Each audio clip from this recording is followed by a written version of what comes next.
साथियों, स्वागत है आपका एक बार फिर से। उम्मीद करता हूं आप सब बहुत ही बढ़िया होंगे। इस वीडियो में हम बात करने वाले हैं रेलवे की नई भर्ती यानी कि रेलवे नई भर्ती 2024 यानी कि एनटीपीसी की भर्ती के बारे में। इसमें आपके जो एनटीपीसी की भर्ती होनी है वो 20,000 से अधिक पदों पर होनी है। इसमें आपको कौन कौन से पोस्ट के लिए आप एलिजिबल हैं, कौन कौन से पोस्ट के लिए आप एग्ज़ाम दे सकते हैं। और इसमें दो प्रकार की जो पोस्टें होती है, एक होती है दोस्तों 10th पास के लिए, दूसरी होती है स्नातक के लिए। ये दोनों, एक 10th पास और दूसरी स्नातक के लिए होती है,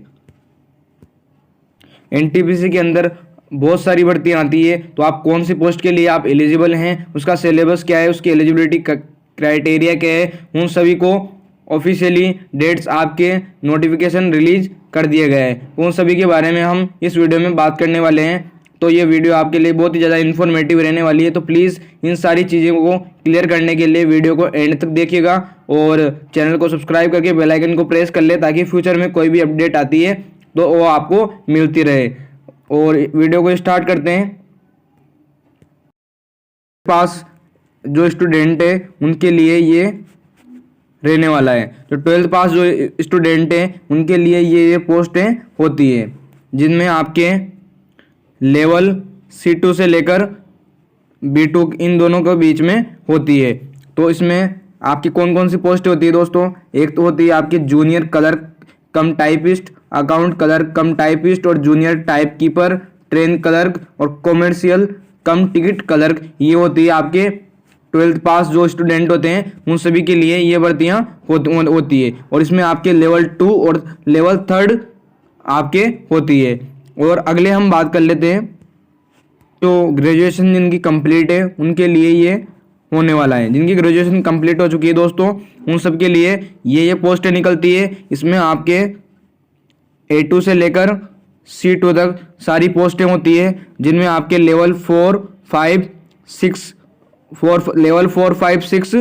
आपके होते हैं। और इसमें अगर पोस्ट की अगर हम बात करें तो ट्रैफिक असिस्टेंट, गुड्स गार्ड और senior commercial cum ticket clerk और senior cum typist, junior account assistant cum typist, senior time keeper और स्टेशन मास्टर। आपके ये जो बड़ी बड़ी जो पोस्टें होती है वो जिनकी ग्रेजुएशन आपकी कंप्लीट होती है उनके लिए ये जो आपकी पोस्ट है वो रहने वाली है, ठीक है। इसके अलावा अगर हम बात कर लें, इसके अलावा जो आपके एग्ज़ाम होता है दोस्तों वो 2 स्टेज में होता है। फर्स्ट स्टेज में आपके कंप्यूटर बेस्ड आपके टेस्ट यानी CBT आपकी कंप्यूटर बेस्ड एग्ज़ाम होता है।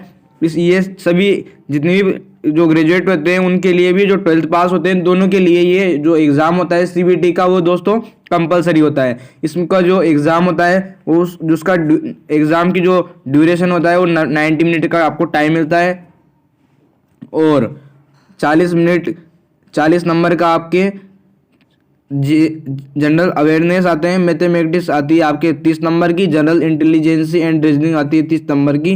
जो टोटल आपके नंबर ऑफ क्वेश्चंस होते हैं दोस्तों वो होते हैं दोस्तों 100 आपके नंबर ऑफ क्वेश्चंस होते हैं। और 1/3 आपके माइनस मार्किंग इसमें आपको देखने को मिलती है। इसके अलावा अगर हम बात करें जो आपका जो सेकंड एग्ज़ाम होता है, एग्ज़ाम जो आपका सेकंड स्टेज का जो CBT का जो एग्ज़ाम होता है ये सभी के लिए अलग अलग होता है।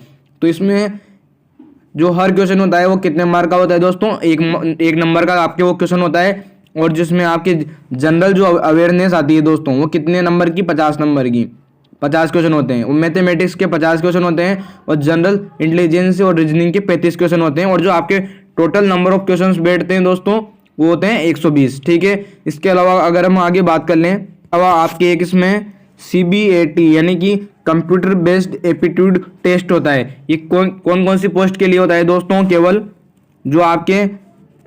केवल 2 पोस्ट के लिए ये जो टेस्ट है वो कंपलसरी होता है। एक तो ट्रैफिक असिस्टेंट और स्टेशन मास्टर, इन दोनों के लिए जो CBAT का जो टेस्ट होता है दोस्तों वो कंपलसरी होता है। और इसमें जो आपको ये मार्क दिख रहे हैं ये मार्क्स इसमें कंपलसरी होते हैं, ठीक है। इसके अलावा अगर हम बात कर लें, इसके अलावा जो आपकी TST होता है दोस्तों, टाइपिंग स्किल टेस्ट होता है दोस्तों, वो किस किस के लिए होता है दोस्तों, कौन कौन सी पोस्ट के लिए, ये आपके senior clerk cum typist, junior account assistant cum typist और senior senior time keeper, junior clerk cum typist, account clerk, और इन सभी जो पोस्ट है आपको दिख रही है, इन सभी के लिए जो टाइपिंग स्किल टेस्ट होता है दोस्तों वो ज़रूरी होता है।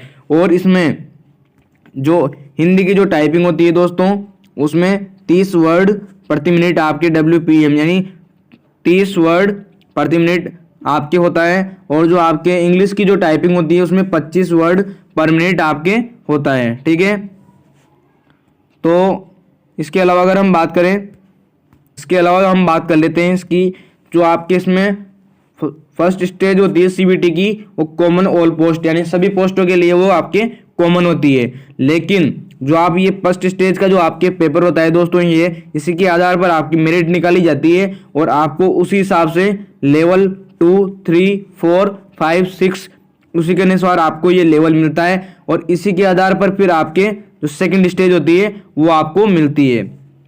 और जो इसकी जो पोस्टें होती है वो आपको इस लेवल के आधार पर ही मिलती है। तो इसलिए आपके जो पहला एग्ज़ाम होता है दोस्तों वो भी ज़रूरी होता है, उसमें मेरिट लाना भी ज़रूरी होता है, क्योंकि उसी के आधार पर आपको पोस्ट मिलती है कि आपको छोटी पोस्ट देनी है या कोई आपको बड़ी पोस्ट देनी है।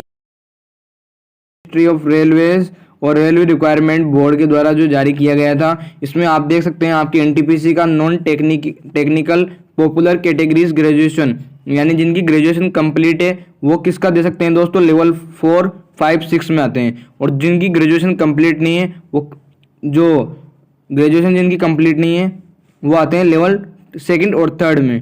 ठीक है, तो जो आपकी इनकी भर्ती निकलने वाली है वो जुलाई और सितंबर में निकलने वाली है, यानी कि जो आपके चुनाव है लोकसभा के वो होने के बाद जुलाई के सेकंड वीक में आपकी ये एग्ज़ाम जो आपकी जो भर्ती का जो नोटिफिकेशन है वो रिलीज होने की आशंका है। ठीक है दोस्तों, अगर वीडियो आपको अच्छी लगी हो तो चैनल को सब्सक्राइब